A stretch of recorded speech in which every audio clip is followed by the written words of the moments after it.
حاضرین گرامی، پھر کچھ اور جو خصوصیات ان بزرگان دین اور اہل اللہ میں تھیں جو ان کے اقوال سے اظہر من الشمس ہوتی ہیں، ان کے اخلاق میں سے امام شارانی فرماتے ہیں کہ وہ لوگوں کی اچھی باتوں کو دیکھتے تھے اور بری باتوں سے درگزر کرتے تھے. یعنی اپنے دھیان کو، اب کیونکہ فکر آخرت والا دھیان ہو گیا تو فکر آخرت والا دھیان کیسا ہوتا ہے؟ فکر آخرت والا دھیان ایسا ہوتا ہے کہ پھر وہ دنیا کی بری باتوں میں متوجہ نہیں ہوتے، دنیا کی بری باتوں کی طرف دھیان نہیں کرتے. کسی شخص کو دیکھتے ہیں، اس کے اندر بری خصلتیں، ہر انسان میں بری عادتیں بھی ہیں، اچھی باتیں بھی ہیں. کوئی بھی انسان مکمل برائی کا مجموعہ نہیں ہوتا اور کوئی بھی انسان مکمل اچھائی کا مرقع بھی نہیں ہوتا. پرسنٹیج ہوتی ہے. جیسے ہم خود ہیں، ہمارے اندر بھی 70-30 ہوگی، 80-20 کی ریشو ہوگی، کسی میں 50-50 ہوگا، کسی میں 40-60 ہوگا. ہر انسان اچھائی اور برائی کی پرسنٹیج پہ تقسیم ہوا ہے نا. تو کسی کی بہت اعلیٰ درجے کی برائی ہے، کسی کم درجے کی، کوئی کم درجے کی ہے. کوئی 100% تو انکار نہیں کر سکتا، نہیں تو اللہ پاک اس کو فرشتوں میں شمار کر دے، وہ اپنے دور کے جلیل القدر اہل اللہ میں آلریڈی ہو چکا ہو، اگر اس میں کوئی پرسنٹیج نہیں بچی. ہاں، یہ ممکن ہو سکتا ہے کہ ہمیں نظر نہ آتی ہو، یہ ایک اور پرابلم ہے، کیونکہ برائی نظر آنی چاہیے تبھی اس کا علاج ممکن ہوگا. تو یہ پہلی سیڑھی پہ بھی نہ چڑھنے کی علامت ہے کہ برائی نظر نہیں آتی. تو اس لیے پرسنٹیج ہر شخص میں ہے. اپنے آپ کو دیکھ لے انسان، تو پھر جب دوسرے کو دیکھے گا تو وہ شخص پھر ڈائجسٹ ہو جائے گا، وہ پھر اتنا برا نہیں لگے گا. جب اس کو دیکھنے اور سمجھنے سے پہلے انسان اپنے آپ کو دیکھے اور کہے کہ ہاں میرے اندر بھی تو یہ ریشو تقسیم ہے، اچھائی اور برائی کی تقسیم ہے میرے اندر. ہاں تو دوسرے میں بھی ہو سکتی ہے، اس میں بھی اس چیز کا امکان پایا جاتا ہے کہ وہ یہ برائی کی اس طرح کی ریشو رکھتا ہو. تو اس لیے اہل اللہ، یہ بزرگان دین، اپنی فکر آخرت میں مسرور رہتے تھے، اللہ اور اس کے رسول صلی اللہ علیہ وآلہ وسلم کے دھیان میں رہتے تھے، اور کبھی بھی لوگوں کی صرف اچھائیوں کو دیکھتے تھے، برائی سے درگزر کرتے تھے. بلکہ کوئی اگر ان کی مجلس میں کسی کی برائی کا ذکر بھی کرنے لگتا تو وہ ادھر سے اٹھ جاتے اور اپنے آپ کو کسی اور کام میں مصروف کر لیتے، یا اس کو روک دیتے کہ فلاں شخص جو یہاں موجود نہیں ہے اس کی برائی مجھ سے نہ کرو.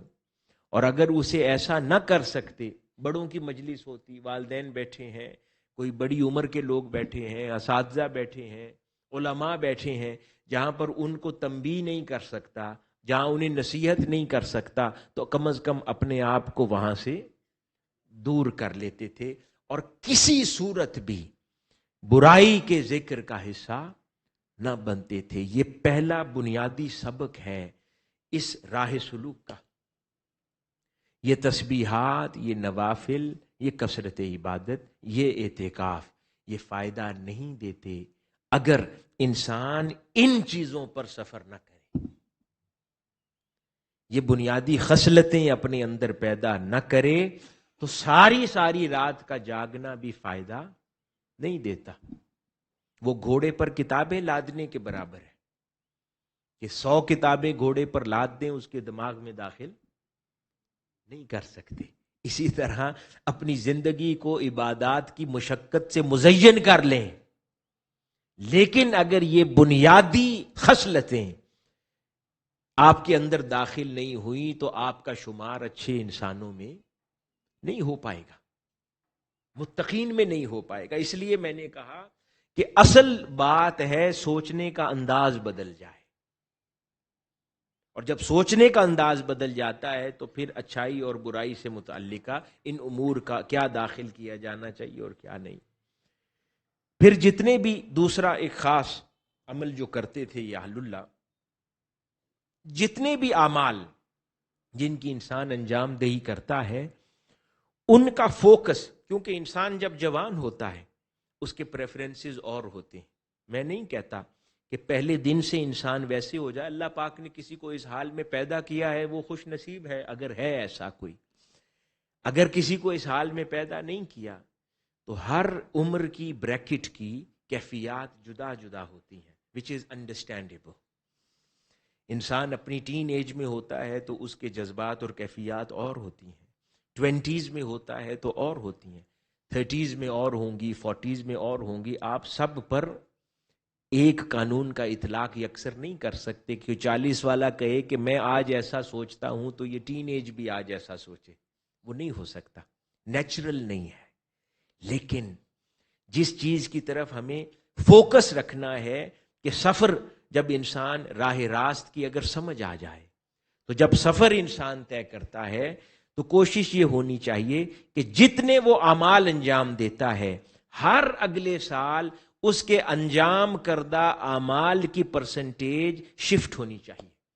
یعنی اب آخرت کے لیے کتنے اعمال کرتا ہے اور دنیا کے لیے کتنے اعمال کرتا ہے، وہ ریشو چینج ہونی چاہیے.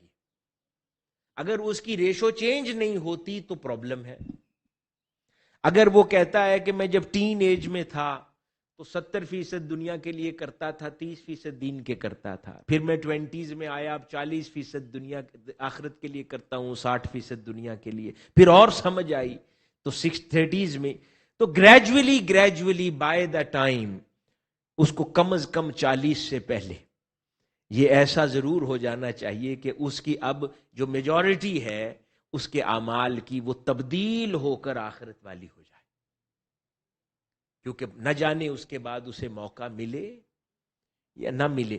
جیسے جیسے عمر بڑھتی جائے گی آخرت، انسان اپنی موت کی طرف سفر طے کر رہا ہے نا، اسے پتہ نہیں ہے کب وہ دنیا سے چلا جائے گا. تو کوشش کرنی ہے کہ اب یہ دنیا کے جھنجٹوں سے، دنیا کے ارادوں سے، دنیا کی باتوں سے، بے جا حرکتوں سے انسان اب اپنا ناطہ چھڑاتا چلا جائے اور آخرت کے اعمال میں اپنے آپ کو مصروف کرتا چلا جائے. یہ بزرگان دین کا دوسرا اہم طریقہ ہوتا تھا جو وہ اپنایا کرتے تھے، اور اپنے اعمال کی ریشو چینج کرتے تھے اور واچ کرتے تھے کہ میری پرسنٹیج چینج ہوئی ہے یا نہیں ہوئی ہے. تو یہ دوسرا اہم سٹیپ ہے جس کو تزکیہ اصلاح احوال کے اس سفر میں اور تزکیہ نفس کے سفر میں ہمیں اس کو ملحوظ خاطر رکھنا ہے. اور تیسری اہم شے، اہل اللہ جو بھی اس راہ پر چلے اور منزلوں کو پایا وہ نرم دل ہوتے تھے اور کثرت گریہ کرنے والے ہوتے تھے. کیا ہوتے تھے؟ کثرت گریہ کرتے تھے، یعنی روتے تھے بہت زیادہ. ایسے دنیا کی باتوں پہ نہیں روتے تھے، اللہ اور اس کے رسول اور دین کی باتوں پر، آخرت کی باتوں پر روتے تھے. نرم دل ہوتے تھے، رونے والے ہوتے تھے. ایک اور اللہ والے تھے، وہ بیان کرتے ہیں کہ حضرت داؤد طائی، حضرت فضیل بن عیاض، حضرت عمر بن عبدالعزیز جیسے لوگ، یعنی شہر بھر میں ان کا چرچا ہوتا تھا، یہ رونے والے لوگ ہیں، یہ روتے ہیں. ان کی شناخت بن گئی تھی رونا، کہ یہ اللہ کی خاطر روتے ہیں یہ لوگ. حضرت کعب احبار رضی اللہ تعالی عنہ فرماتے ہیں کہ اگر میں اللہ کے خوف سے روں حتیٰ کہ میری آنکھوں سے ایک قطرہ نکلے تو یہ بات مجھے اس بات سے زیادہ پسندیدہ ہے کہ میں سونے کا ایک پہاڑ اللہ کی راہ میں صدقہ کر دوں. یعنی اللہ کی یاد میں، اس کی محبت اور اس کے خوف میں روتے ہوئے آنکھوں سے ایک قطرہ آنسو کا بہانا، وہ فرماتے ہیں حضرت کعب احبار، مجھے زیادہ محبوب ہے بجائے اس کے کہ میرے پاس سونے کا پہاڑ ہو اور خیرات کر دوں. یعنی عمل کی اہمیت بتائی جا رہی ہے کہ اللہ کی حضور، اس کی یاد میں گریہ کرنے کا مقصد کیا ہے. مولا علی شیر خدا رضی اللہ تعالیٰ عنہ فرماتے ہیں کہ صالحین کی علامت یہ ہے کہ ان کے رنگ پیلے ہو جاتے ہیں، آنکھیں اندر دھس جاتی ہیں، ہونٹ مرجھا جاتے ہیں کثرت سے جاگنے کی وجہ سے اور رونے اور بھوک کی وجہ سے، اور یہی حالت صالحین کی ہوا کرتی ہے. یہ وہ شناخت ہے کہ جو ہم سب اس راہ کے مسافر ہیں. اگر تزکیہ احوال نفس اور اصلاح احوال کا سفر طے کرنا ہے تو اس کو آئیڈیل سمجھ کے اس راہ پر چلنا تو شروع کر سکتے ہیں نا، پھر اپنے نصیب سے جس کو جو اللہ رب العزت توفیق دے وہ پہنچ جائے۔ اسی طرح ایک روز حضرت مالک بن دینار رحمت اللہ علیہ، ان کے پاس ان کے کچھ احباب بیٹھے تھے، تو انہوں نے کہا کہ حضرت اگر آپ کی ذوق گریہ کے لیے کیوں نہ ایک اچھا قاری بلا لائیں جو آپ کو تلاوت قرآن سنائے۔ تو وہ فرمانے لگے یہ بھی اچھی بات ہے، لیکن جس ماں کا بچہ گم ہو گیا ہو اس کو رونے کے لیے نوحہ خان کی ضرورت نہیں پڑا کرتی، اس کا رونا بند ہی نہیں ہوتا۔ تو اس سے مراد کیا ہے؟ انہوں نے کہا کہ یقیناً قرآن مجید تو دل کے اندر کیفیت پیدا کرنے کے لیے مؤثر وظیفہ ہے، لیکن کہتے ہیں کہ جن کو رونے کا مقصد سمجھ آ جاتا ہے، آخرت کا خوف لاحق ہو جاتا ہے، اللہ اور اس کے رسول صلی اللہ علیہ وآلہ وسلم کی یاد میں رہا کرتے ہیں، تو ان کی مثال ایسی ہے کہ جس ماں کا بچہ گم ہو گیا ہو اس کو رہتے ہر حال میں اپنا بچہ یاد آتا ہے، وہ روتی پھرتی ہے، اس کو وہ کبھی غم بھولتا ہی نہیں ہے۔ تو وہ کہتے ہیں کہ جو اللہ والے صالحین ہیں ان کی کیفیات ایسی ہو جاتی ہیں۔ اسی طرح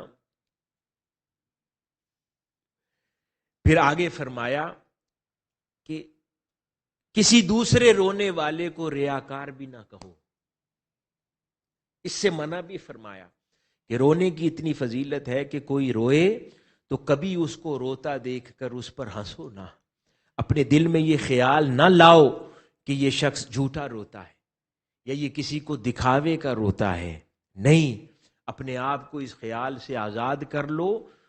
فرماتے ہیں حضرت مقبول دمشقی رحمت اللہ علیہ، وہ فرماتے ہیں کہ ایک دن میرے دل میں کسی کو روتا دیکھ کر خیال آیا کہ یہ ریاکار ہے، اللہ رب العزت نے 1 سال کے لیے مجھ سے رونا چھین لیا، میں تڑپتا رہا، مجھے رونا نصیب نہیں ہوتا تھا، کیوں میں نے دوسرے رونے والے کے بارے میں بدگمانی کی اور اس کے رونے کو جھوٹا سمجھا، نقلی سمجھا، دل میں ہنسی پیدا ہوئی، اللہ رب العزت نے اس کی سزا دی اور 1 سال تک مجھ سے رونے کی توفیق چھین لی۔ بھی ہوتے ہیں تیسرا سبق۔ چوتھا اہم سبق، صاحب استقامت ہوتے ہیں اور اللہ رب العزت ان کو استقامت کے راستے سے بلندی درجات دیتا ہے، یعنی آزمائشوں پر استقامت کرنے والے ہوتے ہیں، اور استقامت کی پہلی منزل صبر ہے، صبر سے استقامت کا دروازہ کھلتا ہے۔ جو شخص صبر کرنا نہ سیکھے وہ کبھی صاحب استقامت نہیں بن سکتا۔ آپ لوگ یہاں پر آئے ہیں، یہاں 5 6 7 سال طرح طرح کی آزمائشوں میں مبتلا ہوں گے، اس کے اوپر ان 6 7 سال میں اگر صبر کرنا سیکھ جائیں گے، کبھی اپنے نفس میں پیدا ہونے والی خواہشات پر صبر کریں، کبھی مشکلات پر صبر کریں، کبھی آزمائشوں پر صبر کریں، کبھی بھوک پر صبر ہے، کبھی نیند پر صبر ہے، کبھی مشقت پر صبر ہے، کبھی آپ کے ساتھ کوئی تلخ کلامی کرتا ہے تو صبر ہے، کبھی کسی چیز میں آپ کو عزت محسوس نہیں ہوئی تو صبر ہے، کبھی کوئی آپ کے ساتھ زیادتی کا عمل کرتا ہے تو صبر ہے۔ یعنی ہر وہ شے جو آپ کے نفس کو ٹھوکر لگاتی ہے اور ٹھیس پہنچاتی ہے اس پر صبر کرنا در حقیقت وہ آپ کو استقامت کے رستے پر گامزن کرتا ہے۔ اسی طرح یہ جو لوگ ہیں جو اس راہ کے مسافر ہو جاتے ہیں، اس میں بھی ہمارے لیے، ہم سب کے لیے سبق ہے، یہ صاحب قناعت ہو جاتے ہیں۔ صاحب قناعت کون لوگ ہوتے ہیں؟ دنیاوی اسباب جیسے کھانا پینا، رہائش، لباس، گاڑی سواری، نکاح، گھر بار، ضروریات زندگی، اس کے اوپر وہ قناعت والے ہوتے ہیں اور ان میں اضافہ اللہ کے حضور طلب نہیں کرتے، اتنا جتنی ضرورت ہوتی ہے اس کو اپناتے ہیں، یا جو اللہ عطا کر دے اس پہ راضی رہ جاتے ہیں، یہ صاحب قناعت ہوتے ہیں۔ یہ راستہ آگے کی منزلیں قناعت کے راستے سے کھولتا ہے۔ اللہ رب العزت مختلف لوگوں کو مختلف مراتب اور مختلف احوال کے لیے پیدا کرتا ہے۔ یہ وہ راز کا مسئلہ ہے، اس کو سمجھیں غور سے۔ اللہ رب العزت مختلف لوگوں کو مختلف حالات میں پیدا کرتا ہے۔ کسی کو مالی طور پر استحکام کی کیفیت میں پیدا کرتا ہے، کسی کو فقر کی کیفیت میں پیدا کرتا ہے، کسی کو غنا کی کیفیت میں پیدا کرتا ہے، کسی کو جسمانی تکالیف کے ساتھ پیدا کرتا ہے، کسی کو تندرست جسم کے ساتھ پیدا کرتا ہے۔ یہ مختلف کیفیات میں پیدا کرتا ہے اور مختلف حالوں میں اتارتا ہے آدمی کو۔ انسان اپنی ایک ریگولر پیس کے ساتھ جس سفر کو اللہ رب العزت اس کے لیے مقرر کرتا ہے وہ اس نے کرنا ہے۔ یہ دنیا مالی طور پر جیتنا مقصود نہیں ہے انسان کا اس دنیا میں پیدا ہونا، جبکہ کامیابی کا راز اس میں ہے کہ اللہ رب العزت نے اسے جب جس حال میں رکھا اس حال پر اس نے کیسے اپنے آپ کو راضی کر لیا، اور اللہ رب العزت کی رضا پر وہ کیسے راضی ہو گیا۔ اس کو اس حال میں راضی رہنے پر مارکس ملنے ہیں، اسے اس باکس پر مارکس نہیں ملنے ہیں کہ اس نے پوائنٹ اے سے پوائنٹ بی تک کتنی دیر میں سفر طے کیا، یا اس نے کتنی منزلیں دنیاوی امور میں مالی حوالے سے گھر بار کے لحاظ سے دنیاوی اعتبار سے کتنی منزلیں طے کی، دنیا میں اس نے کتنے کاروبار نئے اسٹیبلش کیے، کتنی فیکٹریز لگا لیں، کتنے نئے گھر بنا لیے۔ جو کچھ اس کے راستے میں رزق حلال کے طریقے سے آئے گا اس کو وہ کوشش کرنی ہے، لیکن یہ سمجھ لیں کہ اس دنیا میں آنے کا مقصد مالی دوڑ نہیں ہے۔ یہ اللہ پاک نے اپنے ارادے سے مختلف حالات میں لوگوں کو پیدا کیا ہے، اور جس کو اللہ رب العزت نے اپنا قرب دے دینا ہے، صاحب استقامت بنا دینا ہے، وہ چٹائی پہ بیٹھا ہوا فقیر بھی ہو سکتا ہے، اور سیدنا ابراہیم بن ادب کی طرح کسی تخت پر بیٹھا ہوا بادشاہ بھی ہو سکتا ہے۔ یہ دونوں اللہ کے امر سے حال پیدا ہوئے ہیں، اور اس نے ان حالات میں ان کو وہاں رکھا ہے۔ بس اس نے اپنے ان حالات کے مطابق راضی رہنا سیکھنا ہے۔ یہ مقصد ہے کہ جس حال میں اللہ نے جسے رکھ دیا، ایک جائز اور حلال کوشش اس میں ترقی کی کرنی ہے جو ہر انسان کا فرض ہے، لیکن اس کے پیچھے جنون میں مبتلا ہو کر دوڑتے چلے جانا یہاں تک کہ انسان اللہ اور اس کے رسول صلی اللہ علیہ وآلہ وسلم کو فراموش کر دے، ان کی بارگاہوں کو فراموش کر دے، ان ارادوں کو فراموش کر دے، ان احساسات کو فراموش کر دے، ان خیالات کو فراموش کر دے، ان افکار کو فراموش کر دے۔ یہ وہ فوکس ہے۔ اسی لیے تاجدار کائنات صلی اللہ علیہ وآلہ وسلم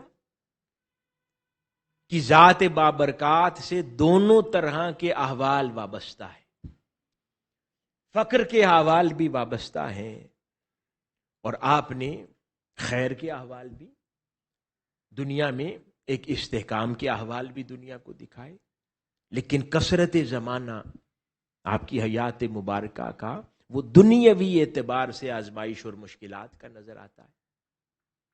کیوں؟ کیونکہ آقا علیہ الصلوۃ، کیونکہ حضور کی امت کی کثرت بھی انہی احوال میں ہے، تو حضور نے آپ لوگوں کے ساتھ، آپ لوگوں کی دلجوئی کے لیے، ہم لوگوں کی دلجوئی کے لیے، اپنی غریب امت کے لیے حضور نے پسند فرمایا کہ آپ کی حیات مبارکہ کا بیشتر زمانہ اس طرح کی دنیاوی آزمائشوں سے مزین رہے، یعنی ان احوال کو اپنایا جن احوال میں حضور کی بیشتر امت نے زیادہ رہنا تھا، تو اپنے آپ کو ان کے ساتھ جمع فرمایا ان کی دلجوئی کے لیے، اور ایک میسج بڑا کلیئر دے دیا کہ اللہ رب العزت کے حضور ترقی کا دار و مدار یہ دنیاوی مال اسباب نہیں ہے، بلکہ صاحب قناعت۔ اب قناعت کی ڈیفینیشن کیا ہے؟ یہ صاحب قناعت امیر اور غنی بھی ہو سکتا ہے، اور صاحب قناعت فقیر اور غریب بھی ہو سکتا ہے.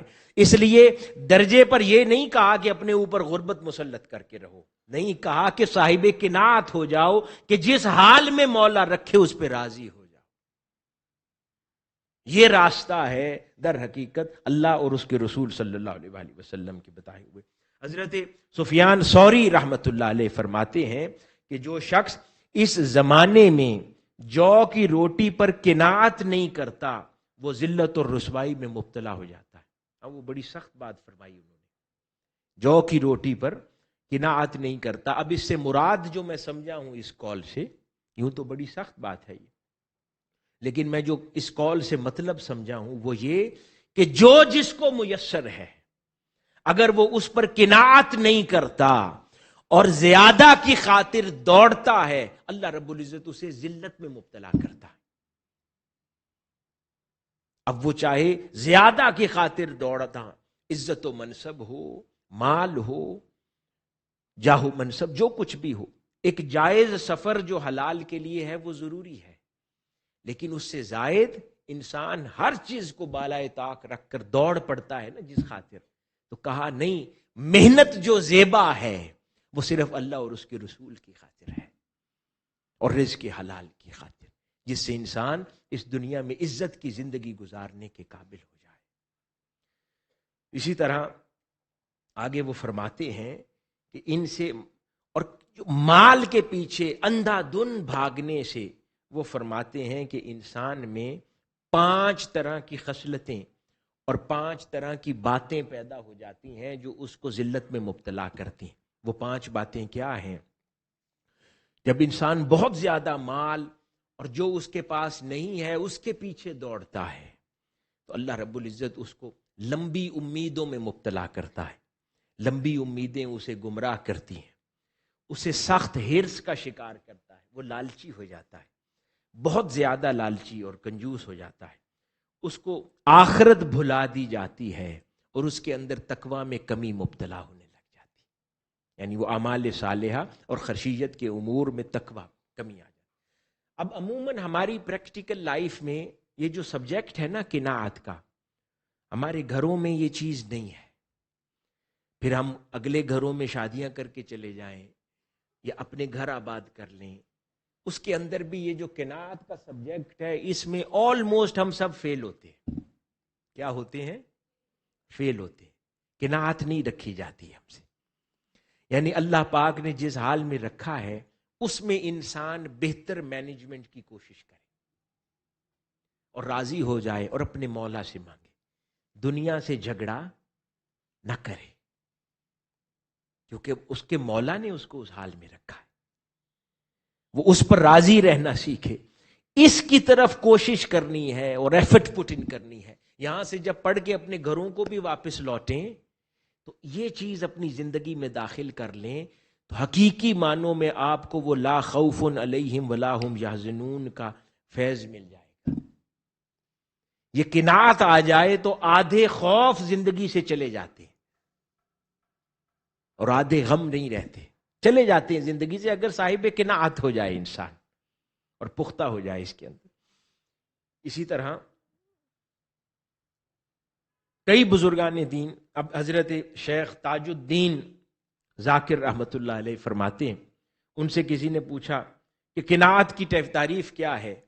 کہا کہ قناعت کی تعریف یہ نہیں ہے کہ کچھ پاس نہ ہو تو انسان اس پر صبر کر لے، وہ صبر ہے.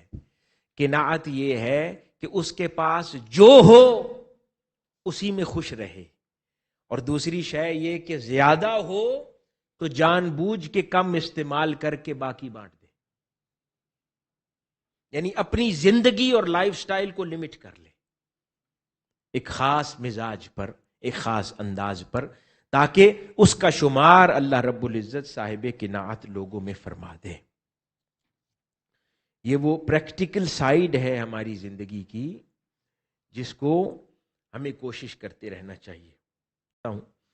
پھر یہ جو بزرگان دین اور اہل اللہ ہیں، ایک اور خصوصیت ان کی، یہ نعمت اور فراخی پر شدت اور آزمائش کو ترجیح دیتے. یہ میں اب طالبات سے بھی مخاطب، ہم آسائش دیکھتے ہیں، نرمی دیکھتے ہیں، جبکہ یہ نعمت اور فراخی پر شدت اور آزمائش کو ترجیح دیتے ہیں، پسند کرتے ہیں اپنے لیے سخت راستہ، مشکل بات، تاکہ اللہ رب العزت اس پر ان کو اجر سے نوازے۔ ذہن کا حضرت حسن بصری رحمۃ اللہ علیہ فرماتے ہیں کہ جس شخص کو دنیا میں وسعت عطا کرتا ہے اللہ پاک، اور اس کو اس بات کا خوف نہیں ہوتا کہ یہ چیز اس کو دھوکہ دے گی، تو وہ اللہ کے خفیہ تدبیر سے بے خوف ہے۔ حضرت حسن بصری رحمۃ اللہ علیہ فرما رہے ہیں، غور کیجئے کہ جس شخص کو اللہ پاک نے دنیا میں فراخی اور آسائش دے رکھی ہے، اور وہ اس کو نعمت سمجھ کے انجوائے کر رہا ہے، اور وہ خوف کی حالت میں نہیں ہے کہ یہ اللہ کی کوئی تدبیر ہے جس پہ میری گرفت ہونے والی، یعنی جب اس کی طرف کوئی نعمت آئے تو اس کو خوف زدہ کر دے کہ اللہ پاک مجھے اب کس شے سے آزمانے والا ہے، اس کی بجائے وہ خوش ہو جائے کہ یہ نعمت ہے، آسائش آ گئی، اللہ پاک نے کرم کر دیا، تو فرماتے ہیں کہ پھر وہ بے خوف شخص اللہ پاک کے نظام سے واقف ہی نہیں ہے۔ حضرت حسن بصری فرما رہے ہیں۔ اسی طرح حضرت ربیع بن انس رضی اللہ تعالیٰ عنہ فرماتے ہیں کہ مچھر جب تک بھوکا ہوتا ہے زندہ رہتا ہے، اور جب سیر ہو کے خون پی لیتا ہے تو مر جاتا ہے، اور انسان بھی اسی طرح ہے کہ جب تک دنیا میں بھوکا رہتا ہے تو دل زندہ رہتا ہے، جب سیر ہو کے دنیا سے بھر جاتا ہے تو اس کا دل مردہ ہو جاتا ہے۔ اسی طرح حضرت حفص بن حمید رحمت اللہ علیہ فرماتے ہیں کہ علماء فقہاء کا اس بات پر اتفاق ہے کہ آخرت کی نعمتیں کامل طور پر تب ہی میسر آئیں گی جب انسان کی دنیا کی نعمتوں میں کمیاں ہوں گی۔ کیا فرما رہے ہیں؟ علماء اور فقہاء کا اس بات پر اتفاق ہے کہ آخرت کی نعمتیں وہی کاملاً انجوائے کرے گا جس کی دنیا کی نعمتوں میں کوئی نہ کوئی کمی ہوگی۔ تو جب اللہ پاک کسی نعمت میں کمی رکھے تو اللہ کے حضور راضی ہو جایا کریں۔ ہمارا تو رونا صرف کسی کو اولاد اللہ پاک نہ دے تو وہ ختم نہیں ہوتا، ایسا ہوتا ہے یا نہیں ہوتا؟ سارا جہاں سر پہ اٹھا لیتے کہ اولاد نہیں، پھر کسی کو اولاد دے لکھی ہے، اولاد نرینہ نہ ہو جائے تو جہاں بھر سر پہ اٹھا لیتے ہیں، اپنے آپ کو ڈپریشن میں مبتلا کر لیتے ہیں کہ نہ جانے کائنات کی کتنی بڑی محرومی ہمارے ساتھ ہو گئی، یہ کتنی بڑی ناشکری ہے اللہ پاک کی، ان میں کیا رکھا ہے ان چیزوں میں۔ اللہ پاک نے آپ کو اگر اولاد عطا کر دی تو آپ کے لیے ایک رشتہ والدین ہونے کا آپ کو تکمیل سے نواز دیا، بس کافی ہے۔ اب اس کو حضور کا امتی سمجھ کر اس کی تربیت کر کے اس کو حضور کی امت کے اس بڑے گروہ میں اضافے کے طور پر داخل کر دیا جائے، اور پھر انسان بے نیاز ہو کہ اللہ اور اس کے رسول صلی اللہ علیہ وآلہ وسلم کی دین کی خدمت میں مصروف ہو جائے کہ میرے مولا نے مجھے ذمہ داریوں سے باعزت سرخرو کر دیا۔ چہ جائے کہ کئی بار جمعہ کے دن بھی اور اس کے بعد 50-55 سال کے لوگ دعا کے لیے میرے پاس کھڑے ہوتے ہیں، 4 بیٹیاں ہیں، 5 بیٹیاں ہیں، بیٹے کی دعا۔ میں کہتا ہوں 55 سال کی عمر ہے اب آپ کی، اب اس عمر میں ایک اور بیٹا چاہیے، پیچھے 5 بچیاں ہیں، پاکستان میں جو حالات ہیں لوگوں کی زندگی کے، بیماریوں میں 60-65 ایوریج ایج ہے، اس کا مطلب ہے آپ 8-9 سال کا یتیم بچہ چھوڑ کے جائیں گے، اور یہ جو پیچھے 5 بیٹیاں پیدا کی ہیں وہ اس ایک بیٹا ساری زندگی کہے گا میرا باپ یہ 5 ذمہ داریاں میرے پر چھوڑ کے گیا ہے۔ یہ کہاں کی عقل مندی ہے، یہ کہاں کی سمجھداری ہے؟ اللہ پاک جتنی اولاد جو عطا کر دے اس پہ راضی ہو جایا جائے کہ اس نے مجھے اس قابل سمجھا، بس مجھے توفیق دے دے میں اس کی اچھی تربیت کر دوں، اس کو نیک بنا دوں، حضور کی امت میں اچھا اضافہ کر دوں، بس 1 اولاد ہو 2 اولاد ہو، اگر اللہ پاک نے ارادہ کیا اس نے نہ دی اولاد تو کون سی قیامت آ جانی ہے؟ ایسا تو نہیں ہے کہ یعنی آپ کوئی خاص نسل سے ہیں کہ یہ ڈسٹنکٹ ہو جائے گی. اگر اولاد پیدا نہیں ہوئی تو اگلی نسل آپ جیسے اور لوگ دنیا میں دیکھ نہیں پائے گی.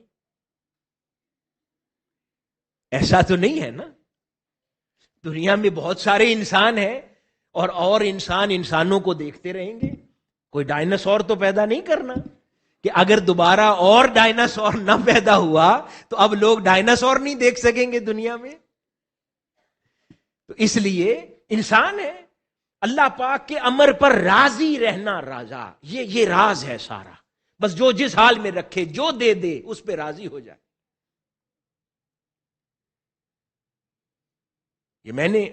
یہ آپ سب کے لیے صرف نہیں ہے، کیونکہ یہ بعد میں لائیو بھی اس نے جانا ہے. میں نے یہ ان تمام احباب اور مردوں کے لیے بھی یہ حصہ میں نے ریکارڈ اس لیے کروایا تاکہ یہ بطور میسج ان تک پہنچے اور مہربانی کیا کریں اپنے اوپر، اپنے گھر والوں کے اوپر بھی، اور خوف خدا کیا کریں. اللہ پاک نے جو دے دیا ہے اس پہ راضی رہنا سیکھ جائے انسان، بس کافی ہے. عزیزان گرامی، یہ بھی قناعت کے مضامین میں سے ہے کہ انسان صاحب قناعت ہو جائے اور اس کی عطا پر راضی رہے بس، اور جو دیا ہے اس کی تربیت کرے بس.